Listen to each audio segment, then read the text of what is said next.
Hello, everyone. Welcome to another show of Podcasters Unleash. It's another Monday. It's 7 p.m. London time. And I don't know what time for you, but we're very excited for this episode.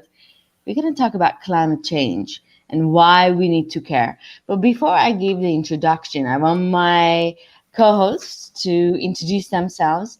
Let's go with you, beautiful Carla. Hi, I'm Carla, and I'm the host of the Wonder and Wellbeing podcast, which is a podcast for parents and teachers of kids between the ages of 5 and 14. And we talk about everything to education and well-being. Over to you, Simon. Hi, I'm Simon Ruxton. My podcast is Taxi Chronicles, where I interview people as they get in a taxi, unsuspecting, but I do get their permission, of course. And they tell me about their life story, journey, however you want to put it, in the hope that other people can learn from their experiences, whether good or bad. And just to add, if I'm looking down, I'm doing the things behind the scenes, so I'm not being rude. I am focusing on the show. Over to you, Howla. Thanks, Simon. So I'm the host of the podcast Women with Stories. If you want to hear real stories from real women other than Kardashians, so tune in, Women with Stories podcast. Over to you, Victor. Yeah, thank you, Hala. I'm Victor Oseo. I'm the host of the Diaspora Entrepreneurs podcast, where I speak to entrepreneurs from African and Caribbean background who have successfully shifted from a 9 to 5 to lifestyle of freedom. So I speak about strategies, and we talk about the mindset shift on the podcast, and we are on all major platforms. Very good. Thank you, Victor. And I'm Matilda, host of Coffee with Matilda, A Journey to Self. And my podcast is about finding yourself, loving yourself, and coming out of adversity. Well, let's talk about today's topic. Climate affects nearly every aspect of our lives, from our food source to our transport, from what we wear, our clothes, and to where we go on holidays. To be honest, I want to confess, I didn't care about, not that I didn't care, but I didn't think about climate change that much. And I was like, oh, it's for my children's generation, and then they will figure out something later on. But honey, it's happening now. Look at the news. You go to holiday, you want to go to holiday in Greece, and things are happening in Haiti. So it's affecting now in our daily lives right now. So I want to have our debate about why is it happening? Is it even we created as humans or not? So let's go. I want to ask you, Kaula, for the first question. But first, I want to ask my audience, do you believe in climate change and why? So, Kaula, is it climate change? Is it global warming? Is it global climate crisis? What is it? Well, actually, we always use global warming and climate change. We always use this kind of words interchangeably, but global warming is just a part of climate change, and climate change includes global warming. And if we are talking about climate change, it refers to the broader range of changes that we see, includes rising sea levels, shrinking mountains, glaciers. We have shifts in flower plants booming times. We have a lot of natural catastrophic events that we see, which is mainly caused by people or industries burning fossil fuels and putting out heat, trapping gases into the air. So it's a climate crisis, and also the World Health Organization, they have put climate change the greatest threat to the global health in the 21st century. So it's a very serious topic to talk about. Nice. Well, I'm going to ask Simon. Simon, Yes. do you think climate change is caused by humans? I've done quite a bit of extensive research on this, and it's quite interesting, and I'm going to try and keep this as short as possible. I believe human beings do have an impact on the world, but it's significant to what the world is doing itself. My research that I've been doing from YouTube to various other things and these are like credible sources from PBS to BBC to National Geographic, they all admit that originally the world was hotter than it was today. And they know that by the fact that you've got tropical plant remnants in the soil in Greenland, in Antarctica, and all these places. And they can confirm that there are fossils of like crocodiles that don't live in cold water in the coldest places on the earth. So that indicates, we've only, industrial age is really where we've, in the last 100 years or so, where we've really had an impact. So that means that there's a lot going on before we've been around. And if it's been much, much hotter before, and they also stated that, you can look this up, that if the ice caps melt north and south, it will raise the water level by 70 meters. That's what engulfs most of the cities in the world, because they're all built within 100 miles of their coastline. So these are things that you can't dismiss when you're considering how effective climate change is. I do believe that we have a big impact because of factories and things like that, where they take a lot of water from the local water table, wherever it be in the world, and from that, now that has a big impact, because if there's not enough water, obviously it doesn't just affect humans, it affects wildlife. You start to make areas arid, then the environment, the list goes on and on. But that's what I wouldn't say it doesn't exist. I would just say that it's not the only thing to consider. And I think whether we are really all these major changes or PC changes that we are trying to make today with electric cars and things, I think the world's going to heat up either way based on history, because they say every 100,000 years, and I know that was before my time, even though, that it goes in a full cycle, temperature-wise. And so you've got the ice age, you've had all these different times, and you really got to take those things into consideration.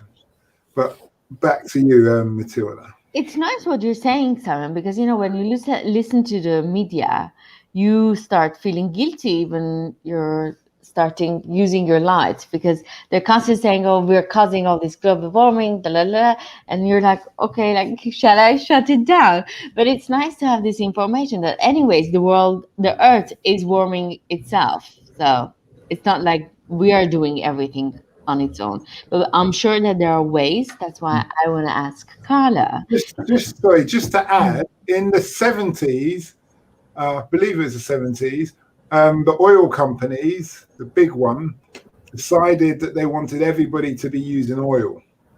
So they started a campaign about climate change, saying fossil fuels are bad, because they wanted everybody to use oil.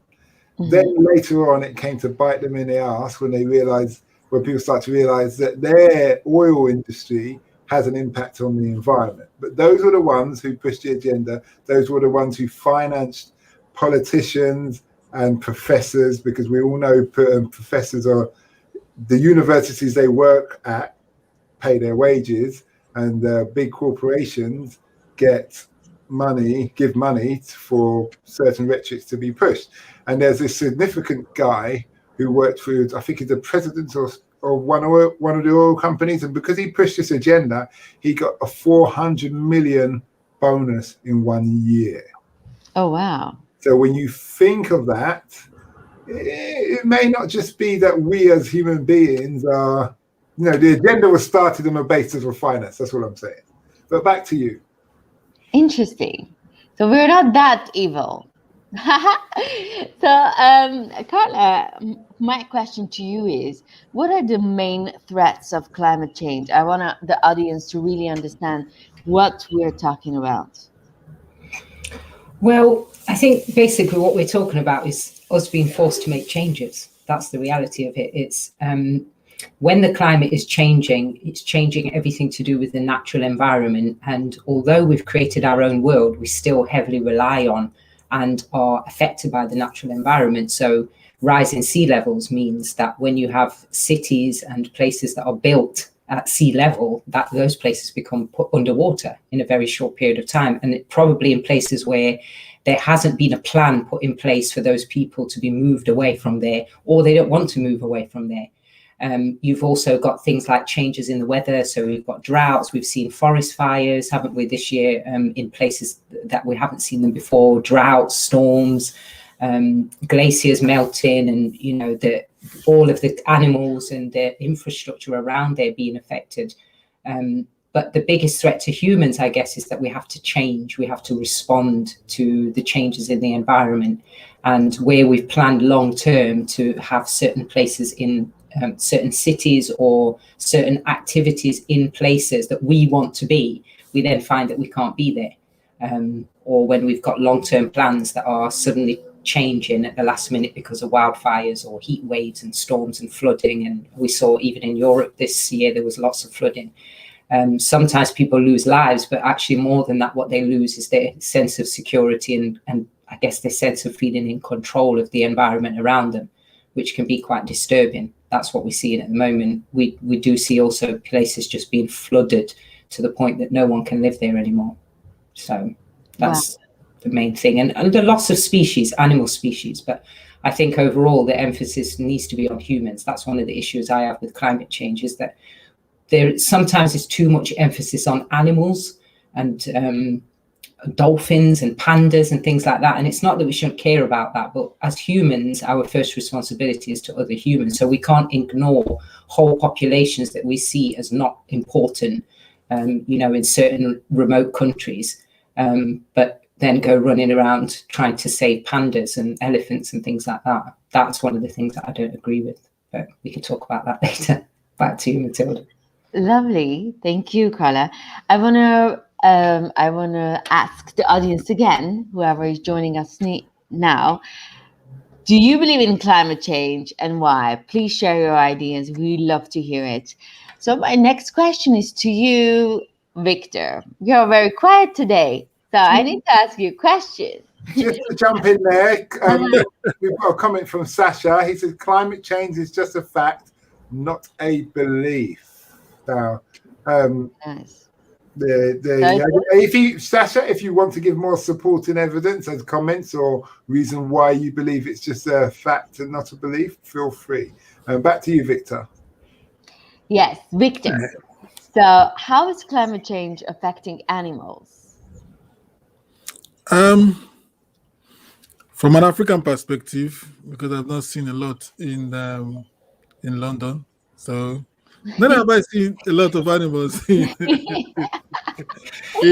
see human animals in London a lot. Yeah, but from an African perspective, I think you can call it local changes or seasonal changes. I won't say it's actually climate change, because on the wider perspective of Africa, of the African continent, animals, they move for different reasons. They migrate for different reasons. So if it's mating seasons, if maybe for food, water, and the water comes back. When they finish eating the food on a certain geographic location, they move to maybe 2, 3, 4, 500 miles away to get food, and they come back.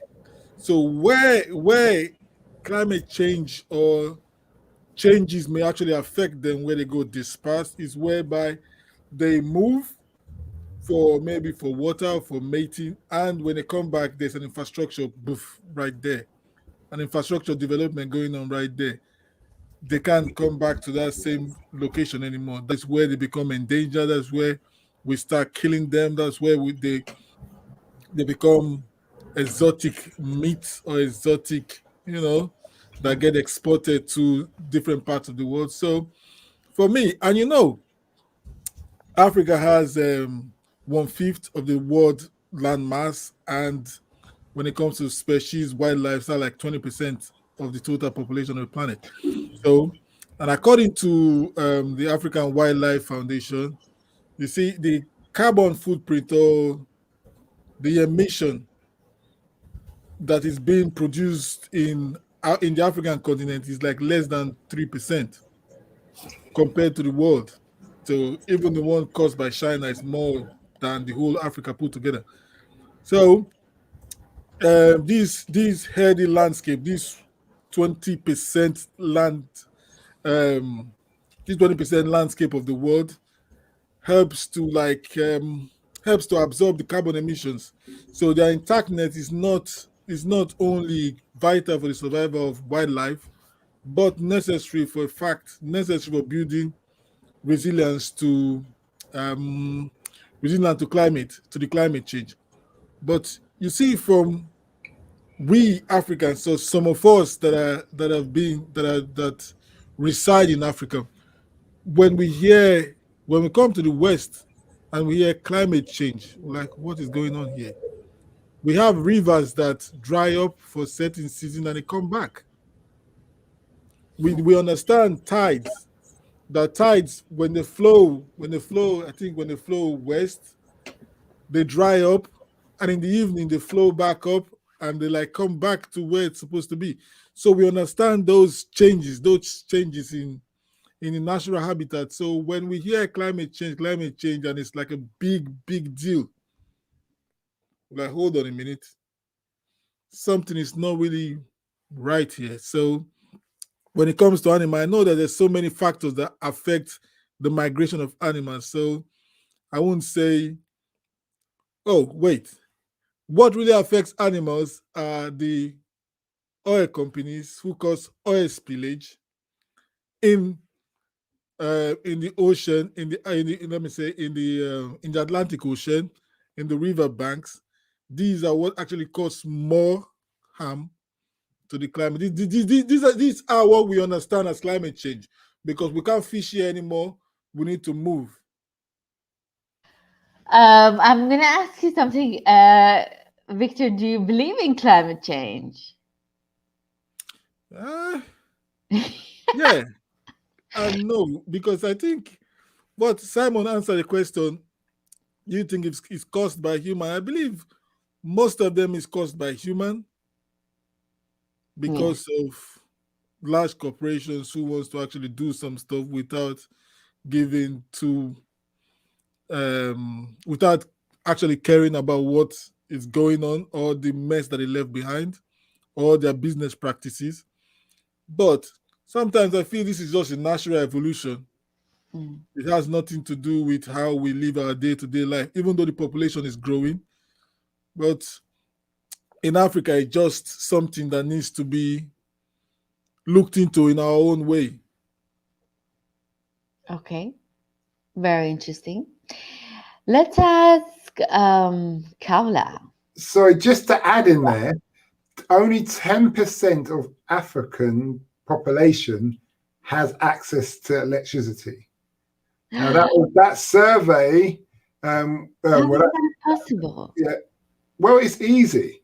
So because you think of it, not everybody lives in the cities, in the capital. So when you're talking about the environmental impact of a continent, it's not going to be that much if you haven't got access to electricity. But who do have access to electricity are the big mining companies who are owned by foreign companies who are raping and pillaging the land and changing the offspring. I remember when I was living in Kenya, I used to love to go out and watch the sunset on the highest hill overlooking the Indian Ocean and the city. And then to the rear, as the sun set, you would see all these fires just popping up, hundreds and hundreds.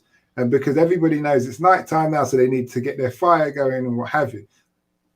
5-8 years later, electricity was brought to that region, but it used to be really nice. And my point stands that not everybody, it's like not everybody has access. So Africa's not the problem. And lots of and that's what China says as well. China said when America and England or Europe were speaking to China, say you should be doing this and you should be doing that. China said, it's not our problem. You lot caused it. Don't tell us how to live. We're trying to support our people and do what we're doing. You clean up the mess. And Europe went, well, that's a bit irresponsible, isn't it? But the point still stands. You caused it. You saw out the problem. Everybody else is trying to play catch up in just basic standard of living. But sorry, Howler, back to you. Wow. But 10%, I'm trying to understand that. It's a little bit, I cannot understand how is that possible. Only Why 10. not? Why not? So we've got a comment. I cannot vision it. We've got a comment here from Sasha. You have a lot of reports about international organizations more than the science. It became a political fight.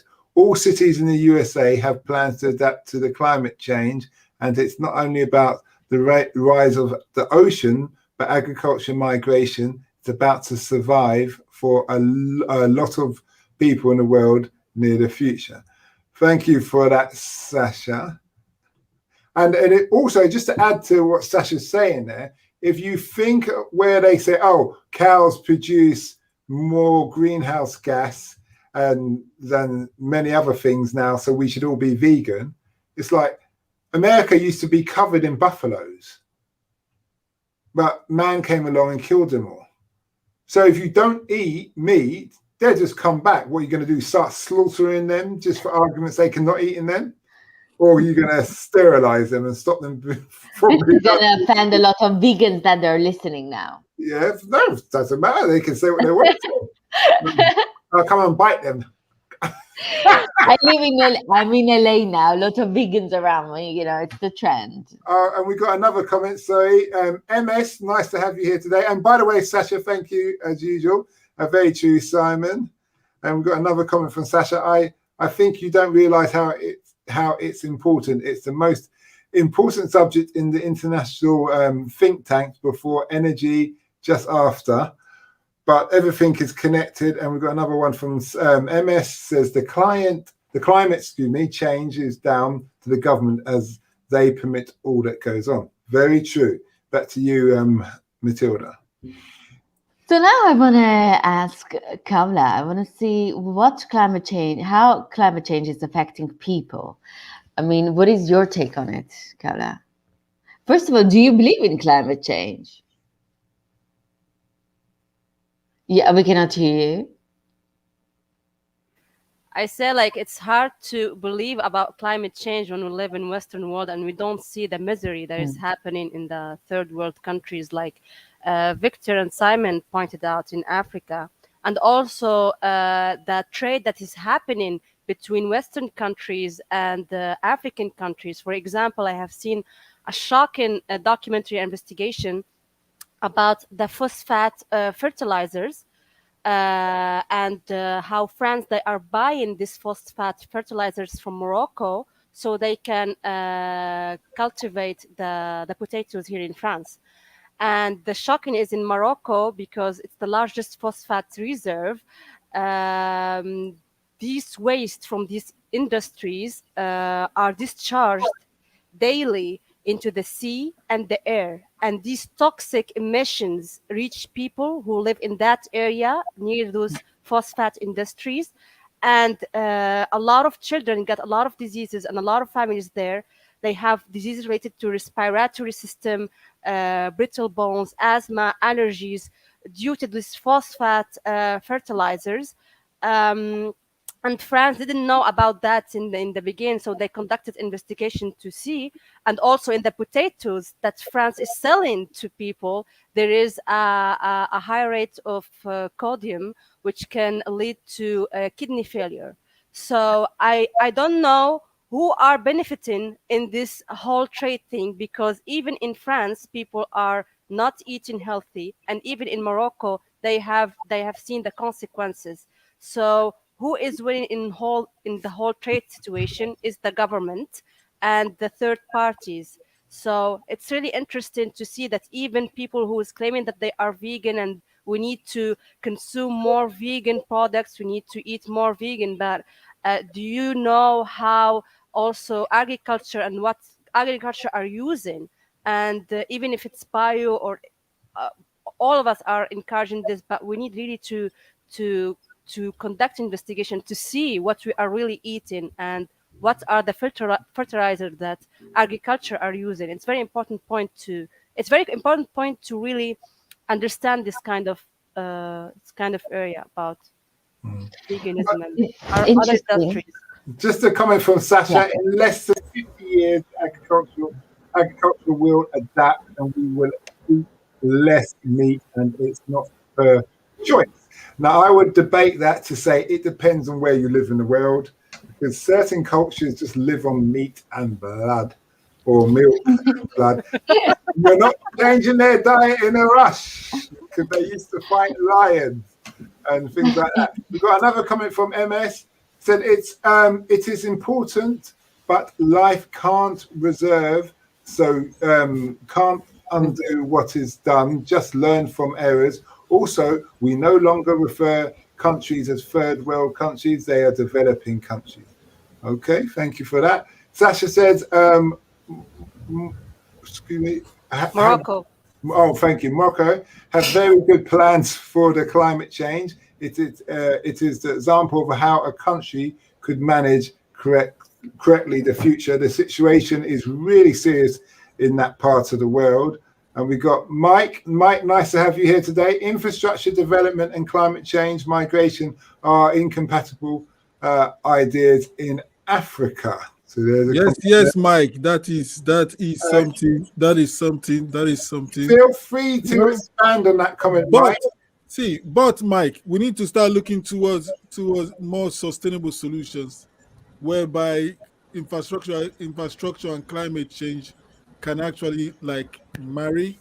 So take the case of where there used to be a lake, instead of just because the lake is now dried up, you just run through it.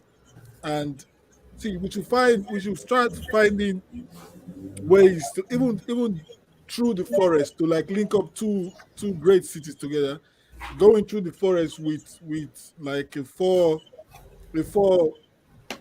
track double road to go through the forest to link two roads. We need to start investigating what is in that track, the type of animals, the type of species, the biodiversity that are there. If we can actually like, I don't know, migrate those animals to safer places. If we can start, I know it's going to cost money. It's going to cost a lot, which are the funds that we have very little of. But I think it's something that we can look into. Do you think any of you, do you feel like climate change is affecting your life right now, your daily life? I would say this. Sorry, Carla, go on. No, I was just going to talk about it's likely to affect everyone's life here in Britain in the coming months, because there's been an over 100% increase in energy prices here in the UK. And that's going to plunge a lot of families into poverty. Yes, Simon. Oh, you open your eyes. 120 something percent. So research that. That is crazy. So that's like taking your £1,000 energy bill and turning it into a £2,000 energy bill. Oh, wow. That is crazy in a year. That is absolutely crazy. And that is down to a number of factors. I suspect the shift towards electrical cars has got something to do with that. That's what I was going to say. That's what I was going to say. They're losing money on fuel, tax money on fuel, and they're trying to for the electricity. So even if you are, and I've experienced that. I've experienced a whopping energy bill. I nearly had a heart attack when I got my first energy bill after I moved back to the UK. Coming from Qatar, where you hardly pay anything, it's like £100 a year to do everything you want to do. And I was like, when I got a bill that was like £1,300 for the quarter, and I was like, what? For doing what? For keeping warm and cooking? Honestly, it was just shocking. So yes, it is affecting my life right now, and it's going to affect it even more. And actually, on this more serious note, it's going to put a lot of families in poverty. Even in my local area, we have charities that are already planning ahead to provide for families because of the way that energy hike is going to affect their lives. So that's a very real experience. The ironic thing is that the government wants to be able to supply everybody electricity on the basis that they should only be the solely ones to do it because of the safety of human beings.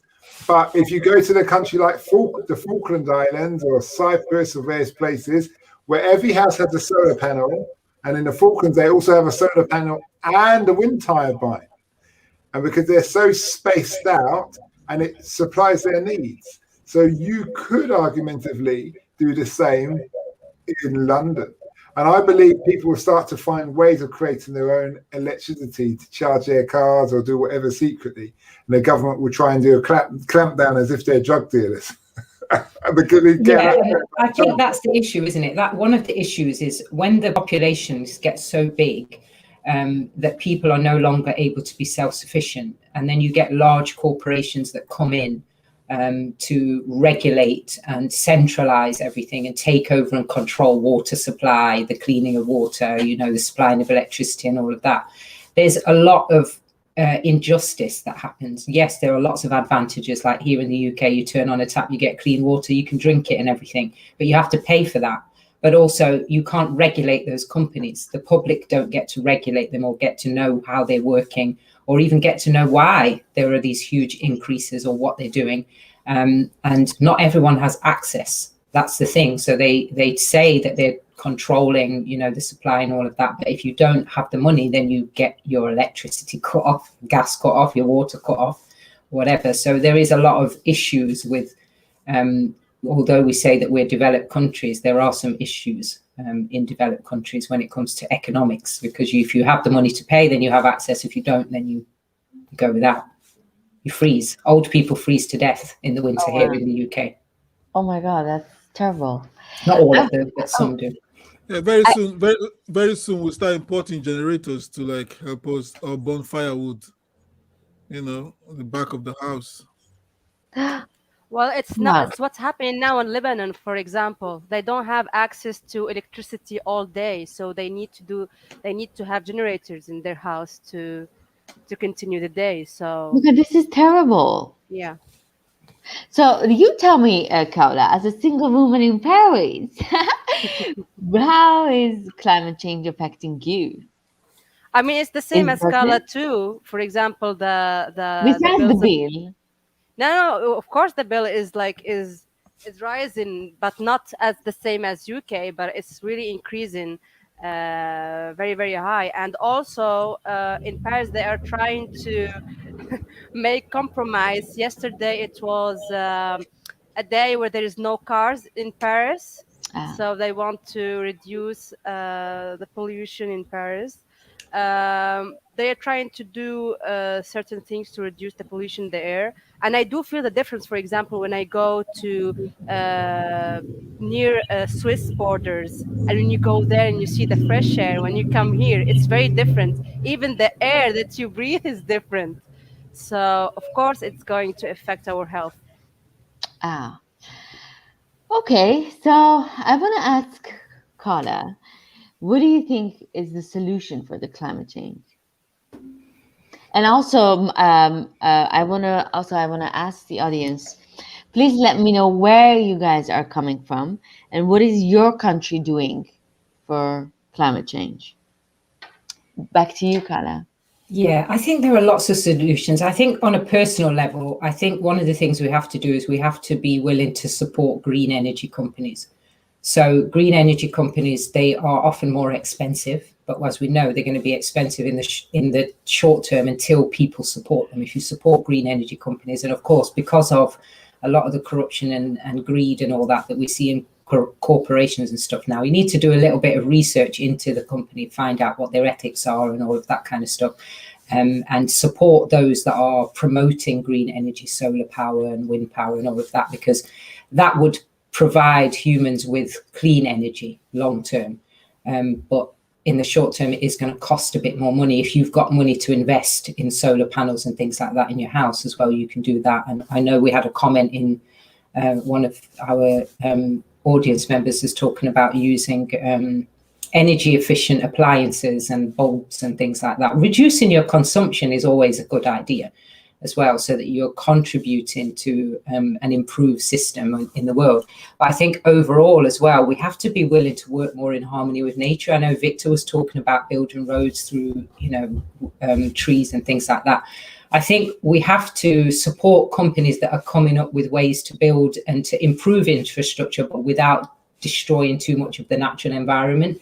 I think we need to call time on big corporations and vote with our feet as well. So if we're using big corporations that we know are involved in destroying the earth. We just need to stop spending our money there. And sometimes we might think, oh, well, maybe my little dollar or pound isn't going to make a difference. But it only takes one person to start a movement. And a lot of the time we're complaining about corporations, but we're still spending money and lining their pockets. So I think we have to be a bit more responsible about that as well. Things like clothing. You don't have to buy new clothes all the time. You don't have to feed into the cheap labor market and all of that. You don't. You don't have to wash every day as well. You're not going to win that, Carla. You don't have to wash. I agree with you, but you're not don't have to wash every day. There's loads of women that are coming after you now. Listen to me. I don't know, Simon. Women can shop in charity shops. If every woman did not buy any new clothes, it would have a massive impact on the world. And I'm not saying everyone should do that, but the people who can do it. If you go to charity shops, I'm not talking about men's section because there's probably only 5 tops in there if it's the men's section. But in the women's section of a charity shop, you will find hundreds and hundreds of tops. And they're just discarded because women buy monthly. Some women buy new clothes monthly and they don't wear them. Women change sizes all the time. They have babies, they go up and down in dress size and all that. And all that stuff ends up in landfill and in charity shops. And people can be stuck up there. Oh, I'm not buying it from there or whatever because it's not brand new. But even so, you'll go in there and there'll be brand new stuff there. Mass consumption is a big problem because we say the corporations are doing things, but a lot of the products that the corporations are making, they're making because we demand them. All the plastics and all the fashion items. And if you've got 100 pairs of shoes, maybe you need to start thinking about why you need 100 pairs of shoes and who's making those shoes is these big corporations. The Amazon went crazy last year because people complain about, these people getting rich, but people were ordering tons and tons of stuff on Amazon, which is how Amazon got rich. And a lot of that stuff, they don't need it. So we have influencers like Kim Kardashian. That's very true, very, very true, because I was doing a dustman's job at that time, driving, and I just saw brown boxes with Amazon's prints every house, just down the street. There's Amazon, Amazon, Amazon. But moving on, sorry, we've got some comments here. I've dropped them behind. Sasha says, you can't compare the need of a small island with a city. That's in reference to earlier on. We've got MS. I have changed all lighting, LED, A+, right, good. Try to adapt some items. Some energy companies supply bulbs. Switching lights on and off increases use. Believe it or not, it is against the law. They can't. Moving on down, and then he says, as you can use electricity, heating gas will be shut off. So obviously different countries have different uses. One thing I noticed in Kenya, you can get these fridges now and washing machines that come with solar panels on, so you don't even have to worry about plugging them in. We will probably never get them here. They've got inverters.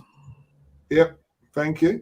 Sasha said it could be interesting to do a topic about energy, green energy. It's just a business, not a solution. That's interesting.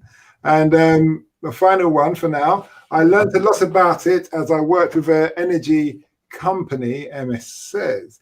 And by the way, Anders says he would love to join in the conference, the debate, but his son's sick. So we hope little one gets well soon. I send our regards as Podcasters Unleashed.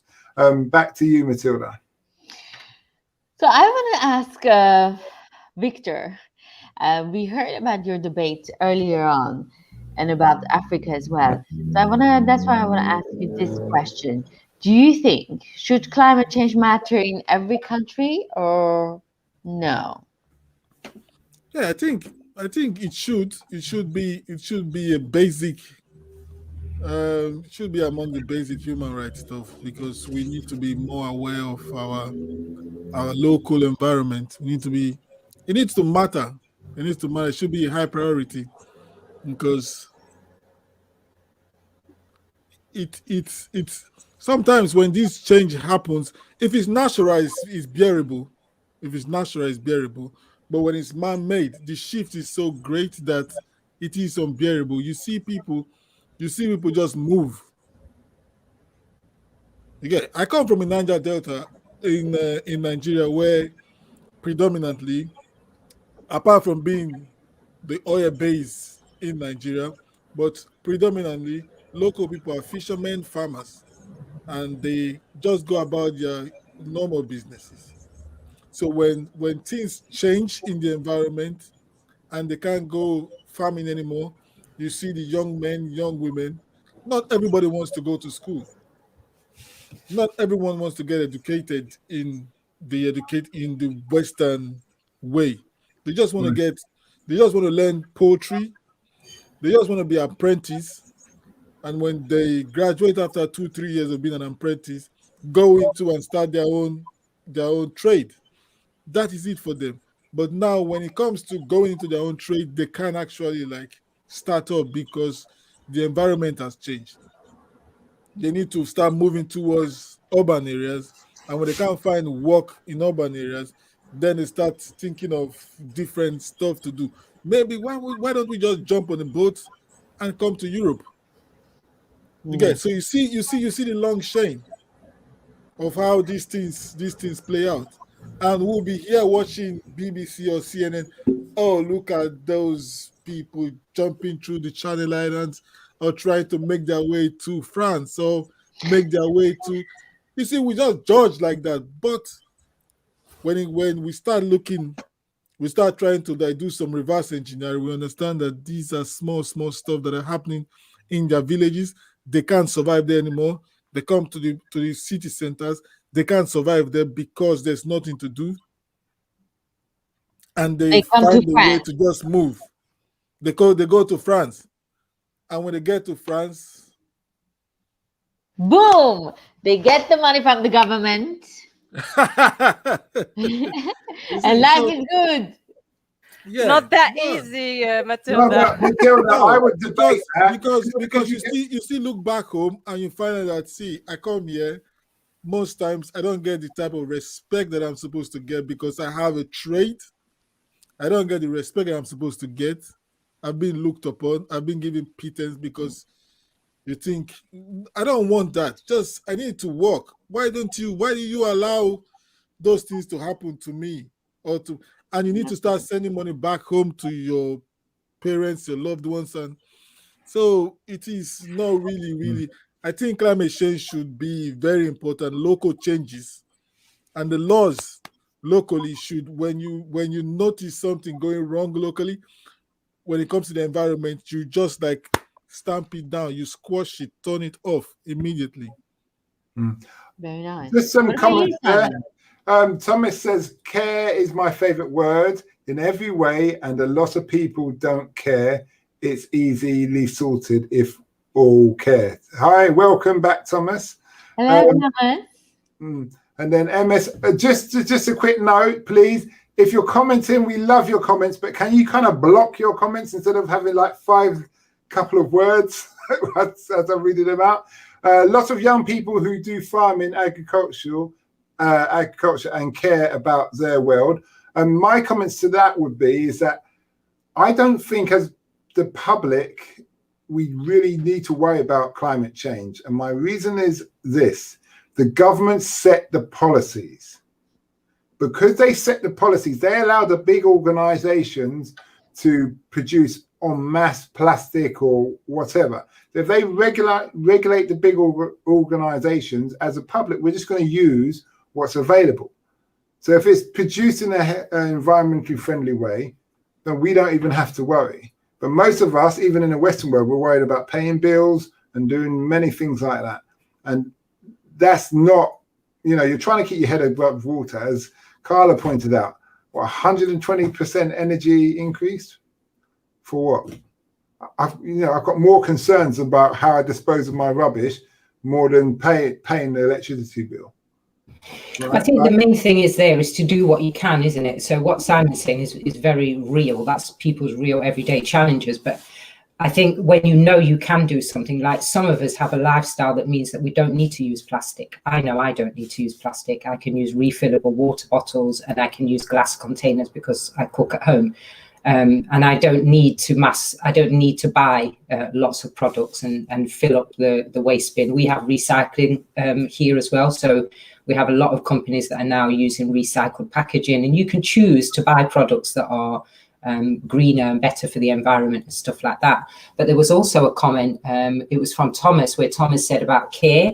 I think one of the points I like what you said there, Simon, is that there are some things that we can't do anything about. So when the governments are making policies and when these mass corporations are not being taken to task for the corruption and the damage that they're doing to the earth, when we see impacts of that on people's lives locally, we have to care about the impacts. So if there is a local crisis, if there is a fire, if there is an earthquake, if there is something that's happening that's affecting people on a humanitarian level, we can all do something about that. We can all send money to charity. It doesn't matter how poor we are. In fact, it's the poorest people in the world that often do the most charity because they know what it feels like to suffer. So we can all share, we can all give food to a food bank. If we have food banks locally, we can all donate things when there is an earthquake or whatever. We can send toys, we can send products. If we can fill up our baskets on Amazon to buy stuff during the pandemic, we can fill it up and send toys to kids in countries, or clothes or food, infant formula, all those things. You can send those to places that have been affected by climate change.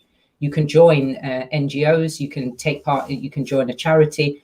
Those are all things that you can do, even though you have to earn a living and you have to pay the 120% energy increase or whatever else you've got to pay. You could just live a simpler life sometimes and give a portion of what you have to people in countries that are directly affected. You can invest. We all talk about investment all the time, don't we? I know Victor does. You can invest in companies that are bringing solutions rather than investing in more banks or more corporations that are just bringing more products. We can invest in those who are designing solutions. There's some amazing entrepreneurs and people that are coming up with ideas. I know Africa has loads of amazing people, entrepreneurs, but they don't get the investment. So if you've got money, you can invest in those people so that their solutions can actually get out there in the world. Very good. A quick comment, sorry, Sophie. Nice to have you here, Sophia. We should encourage farming and animal rearing. That's an interesting one. You can expand on that, please, Sophia. And then we've got another comment from Thomas. He said, let's keep it positive. People are great. We do get this. Great people like yourselves are the answer, in my opinion. Thank you, Thomas. Back to you, Carl. Very good. Simon, a quick one. Should climate change matter in every country? Since you lived in different continents. Yeah, in the ideal world, you should say it should. I think I answered that partly where I said the government is the force, is the person who really sets a policy and makes every government. I'll give you an example. When I was living in Kenya, the government, in its infinite wisdom, decided that no one should chop down any trees. 10% of the population has electricity. Everybody's cooking on firewood. Ha! You want your nation to starve? Really? Think about that. So that didn't really go down too well, and it kind of went out the window when I tell you one thing that happened: wood shut up in price. It was like gold. It was like bars of gold, because you got to eat. You got to, if you live in the hot part of Kenya, you can wash with warm water because it's naturally hot from the sun. If you live in the mountains, in our colder parts, it does have extreme climate. Hey, you're in trouble. You're in trouble. And those things cause corruption, and corruption causes more desperation. Desperation causes thing. And I interviewed someone in my taxi, and she was one of the environmental panels of Parliament. And she said, oh, well, what we're trying to do, we're trying to plan, we're going to tell the world through our UN and our everything that no one's allowed to cut down a tree for at least 2 years, and then the world will be a better place. And when I told her about the Kenya situation, she goes, thanks, I never thought of that. But now I know, I shall pass that on down the line. And I was thinking, these are the people that are running the country. Hey, Jesus wept, man, Jesus wept. But anyway, Simon, your accent when you were mocking the woman was funny. no, I'm just You giving you changed your accent. yeah. It's just like it's one of those people, isn't it? Yeah. Very good. So I'm coming back to you, Kaula. What do you think? What can I do to stop climate change? Me, Matilda, you, Kaula, like individuals, Kaula. So, what can Yeah. I do to stop the climate change?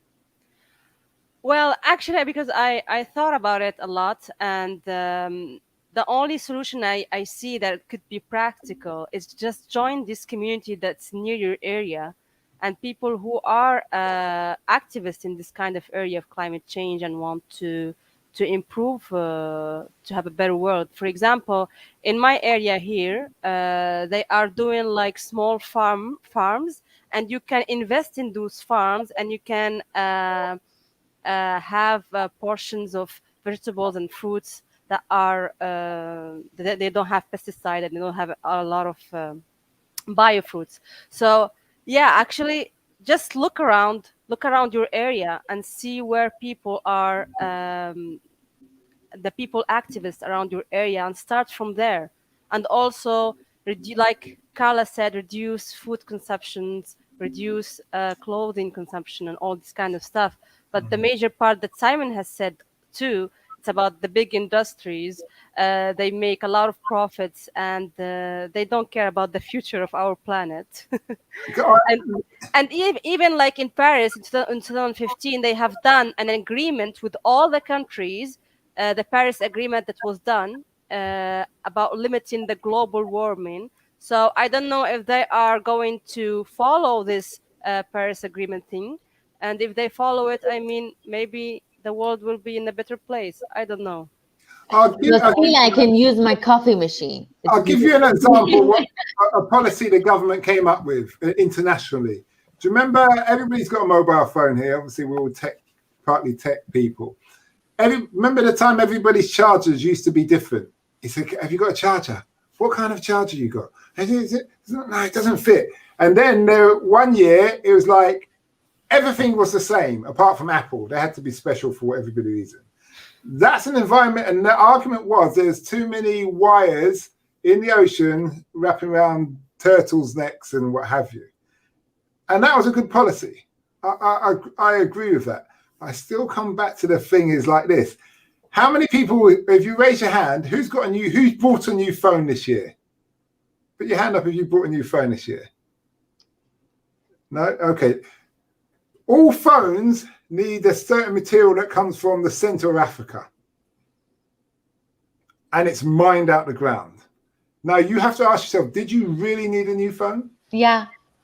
Okay. No, I'm not judging. I'm not judging, but my point is that if someone said your phone has to last 5 years now, maybe the environment doesn't matter so much again. But Buy a Simon, second-hand one. yes, but Simon, just 1 second, because Buy a also second-hand the life of the smartphones are reduced. Even if you want to keep it for like 2 or 3 years, it's going to die anyway. It's managed to die actually to buy another one. What you're saying is, and this is what Apple got fined for doing the other day, is the software they put out is designed to make the phone slower. The only thing that naturally dies is the battery, and you can see what percentage of the battery life. There's a code, my daughter was telling me about it the other day, you put in, you can see your battery life. So you've got the old phones where you can change the batteries, but Samsung's and Huawei's and Apple's, you can't change the battery now. But Simon, the constant updates mostly wear off the graphics cards, the video cards on the phone. So it's not entirely just the battery. The graphics card, the video cards, they keep on wearing down Camera. No, I don't dispute that, but because of the upgrade of the constant upgrades. But there is a fact that Apple got sued by the government for putting out software to slow the older models of people's laptops or MacBooks down, so they're more inclined to want to buy a new one. And that was actually when they talked about it on LBC, they said that's actually a common thing. The other companies do it, but because Apple are on the forefront, they got a slap on the wrist about it. Just a couple of comments. Sasha says, to fight the climate change, excuse me, to fight the climate change, I will not give to my wife a Bentley Continental convertible. Instead, we will ride bicycle. Yes. Someone's sleeping on the sofa tonight. We don't care that much. It's okay. Okay. See, we've got some comments there. As the phone performing okay, yes, it's true about Apple. Thank you for your supporting of my evidence. Back to you, Matilda. Okay, I want to ask you actually, Simon, if we don't do anything about climate change, what will happen? Well, based on what I researched so far, about every 100,000 years, the world gets super hot anyway. So I'll be going to live in Greenland and be in tropical environment in my Bahuma school, if I'm still alive. Yeah. But I personally listen, the world is not going to, it's kind of, to me, it's kind of naive to feel that our impact on the world is going to dissipate the world no matter what. Look at Chernobyl, look at all these where the new atom bombs and nuclear reactors have gone off. And if you go to Chernobyl now, you can see there's more wildlife there than anything. And people said, the scientists said, oh no, only ants would survive if an atom bomb went off or a nuclear reactor. But 30 years later, it's full of wildlife running around. And we're not talking little bugs, we're talking deer or all these kind of creatures, you know, water, what are those, water hogs or whatever you call them running around. Yeah, so is it really that bad? Is it really going to end the world? And what will we do? We will move to another place. So, well, think about it. If the world is getting warmer, you move further north because that originally was colder and you can stay in that climate. By the time it starts to go down the other way, the other direction, you move back down the other way. It's migration, just like animals. People been doing it since the dawn of time. Empires built on migration. Look at Genghis Khan. Yeah? It's all about migration. Yeah, people follow the wild animals. Yeah, you know, we're going to follow the buffalo. The American Indians follow what they have in Africa. Sorry, I'm getting this. Yeah, People I feel the same too. I feel like, yes, Victor. I said people have been moving since the beginning of time. So Yeah, he hung up. But I think nature, for me, I feel like Earth and nature is so much stronger than humans. No matter what, nature will do what it's supposed to do. I don't know. But I obviously believe in climate change. So I want to do anything that, in my power to stop it. But no bicycle. I'm not a bicycle person. No to bicycle. Matilda! Yes to Bentley. Okay. Hello, Sasha. Great comment. MS, a very good podcast today. Interesting and informative. We thank you. We thank you for that and your support as always. Back to you, Matilda. Thank you. And guys, we need to wrap it up. So I want to come to you guys to see if you can give me any, final thoughts and share your podcast. Any final thoughts? Any final solution, Simon? My final thoughts are, if we want to have a healthier impact on the environment, we can do our little individual things, but it's really down to the government to make the right decisions with their clean conscience. Very nice. And you, Carla? Yes, I do agree with Simon, but actually we need to raise awareness around people around us if we don't have the power like the governments, and also educate kids about this kind of topics that they don't really see it in their education system. So this is my final thoughts. And do you think why do you think like I mean I don't know obviously I'm old, but do you think young generation learns about climate change or no? Well, there is a major movement here in Paris. Actually, a lot of people they do care about the climate change, and they want really to improve their healthy lifestyle. They want to improve a lot of things around them.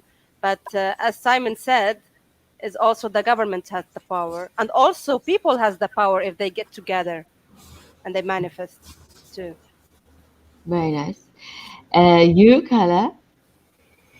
Yeah, I'm going to third what Simon and Howard said.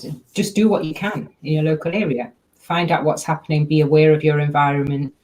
Join causes. Adjust your lifestyle. And also, I think we have to trust nature. It's been around a lot longer than we have, and it will do its thing regardless. Our job is to care for nature as much as we can and to live in harmony with it. It's been designed in a very intelligent way. And sometimes what we see as a problem is not actually a problem. It's just the earth restoring itself, but we're just not happy with the way it's doing it. So sometimes we have to just be aware of that. And if we have to move or we are unsettled because of changes in the area, then we have to do that. And always just look out for other human beings and the environment that you live in. That's the most important thing. Very nice. Agree a lot. Agree 100%, Kala. And I'm going to ask, since you're in the education system, do you think our education is changed a little bit? We are talking about climate change or now? No. Yes, definitely. In the years that I've been an educator, there's been massive awareness. Most schools are involved in work in their local area, teaching children, reducing plastic, recycling, teaching children about the environment. You have allotment schemes, gardens, all sorts of things that happen to encourage children to be more responsible, more aware, and more sustainable consumers, which is amazing. So the education system does a lot. It could do more, but it has been increasing in the years that I've been in schools here. Very nice. Thank you. What about Victor? Do you have any final thoughts about this topic that you would like to share?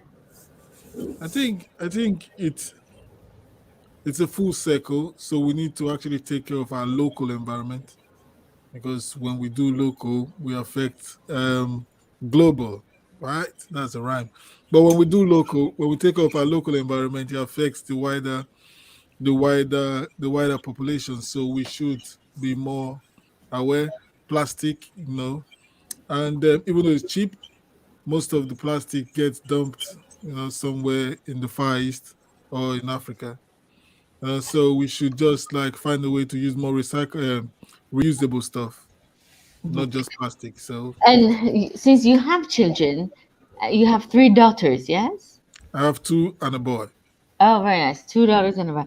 So your children, do you think they are more cautious about climate change than, for example, your generation? They learn in school or They they are I say they are shocked when I told them about the topic today. They say, who's going to talk about climate change? I said, me. They say, you that does not want to like separate plastic and you just keep everything in the same. You talk about climate change? You no way. So they are becoming cool.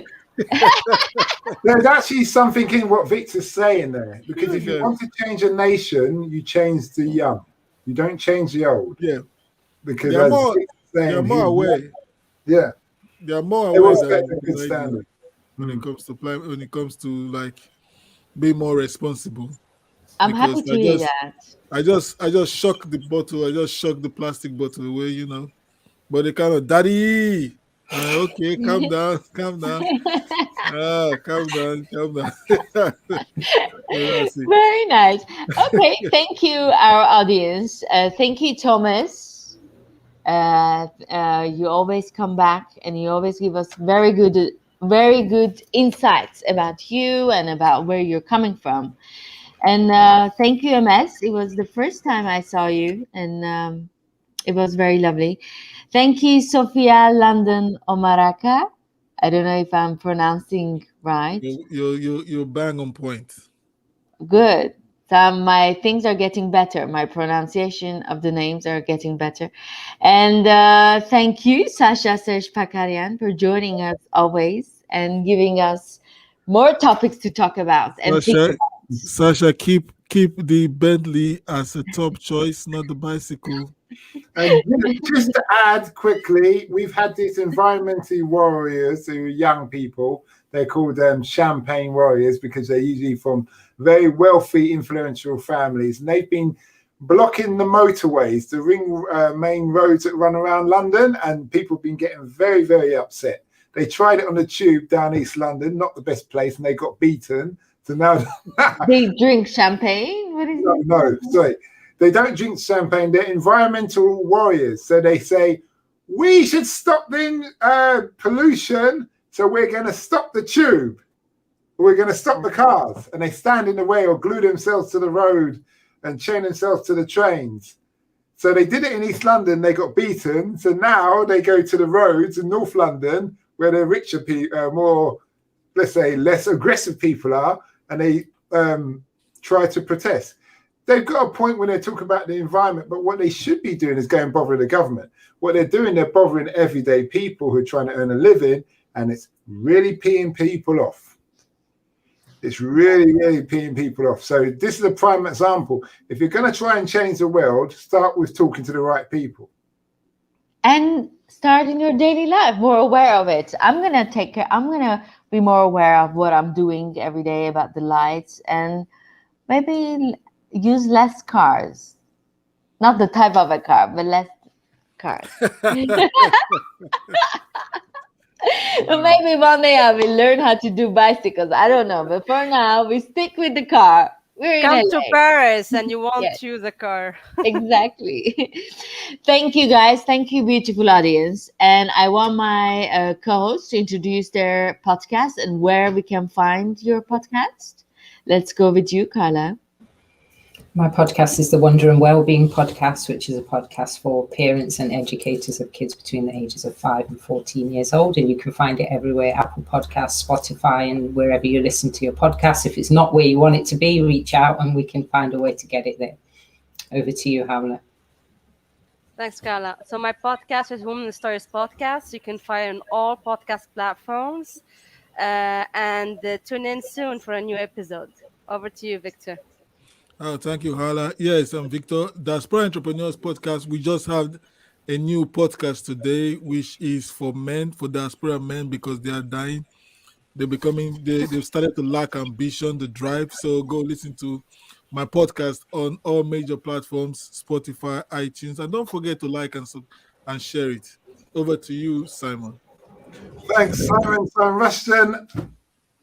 Taxi Chronicles in my podcast. If you're interested in about any profession in life, or your kids are considering doing, whether it's a doctor, a banker, entrepreneur, or even selling jets to billionaires, we've had it all in a taxi. So just tune into Taxi Chronicles. We post a new episode every day at 8 a.m. and we're on all major platforms. Over to you, Matilda.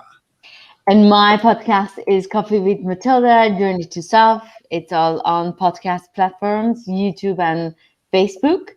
And I hope to see you guys again next Monday, 7 p.m. London time, always. Thank you, Thomas, MS, and Sophia and Sasha. We will looking forward to see you guys next Monday again. Thank you. Till next time. Ciao. Bye. Bye. Bye.